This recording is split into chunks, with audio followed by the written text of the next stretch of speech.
Parmi les annonces d'Emmanuel Macron jeudi dernier, il y a la question de la démocratie sur laquelle il s'est pas mal arrêté. C'est pas étonnant puisque une des principales revendications des Gilets jaunes depuis 6 mois, c'est le RIC, le référendum d'initiative citoyenne. Et en plus, il y a des études qui ont montré que ce RIC il est soutenu par 73% de la population.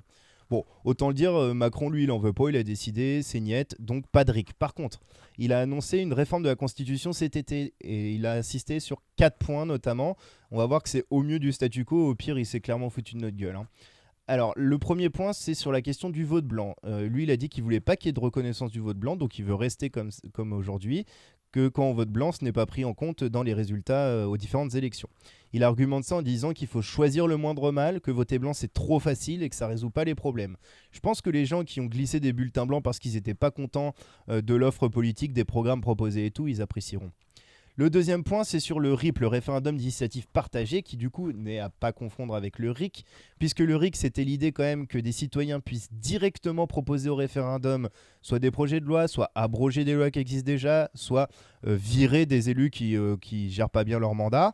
Là, le RIP, c'est pas ça, hein, c'est juste des citoyens, en l'occurrence 1 million, et non plus 4,5 millions comme c'était le cas avant, qui pourront proposer une loi, mais qui la soumettent au Parlement, et le Parlement discute et vote.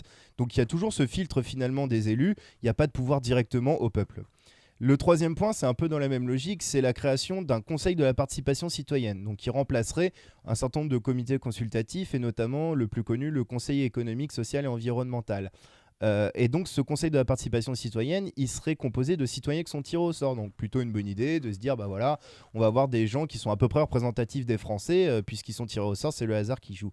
Bah ouais, mais le problème c'est que c'est des comités qui sont consultatifs, donc ils n'ont pas de réel pouvoir, ils peuvent donner leur avis au mieux, mais finalement si les élus en veulent pas, ils en font qu'à leur tête, quoi.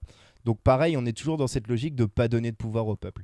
Et enfin, le quatrième point, qui est probablement le mieux ou le moins pire, on va dire, c'est la volonté qu'il a de mettre une part significative de proportionnel au Parlement. C'est-à-dire qu'aujourd'hui, on n'est pas dans une élection proportionnelle à l'Assemblée et au Sénat. Là, il parle de mettre 20% de la composition donc, de ces deux assemblées à la proportionnelle, c'est-à-dire un truc un peu plus représentatif des différentes forces politiques.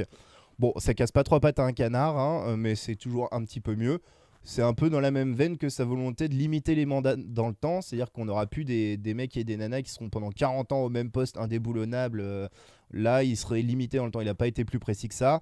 Et il n'a pas dit ce qui paraîtrait pourtant du bon sens de dire on ne peut pas faire plus de 1 ou 2 mandats parce que sinon après on devient des professionnels politiques, on ne fait que ça.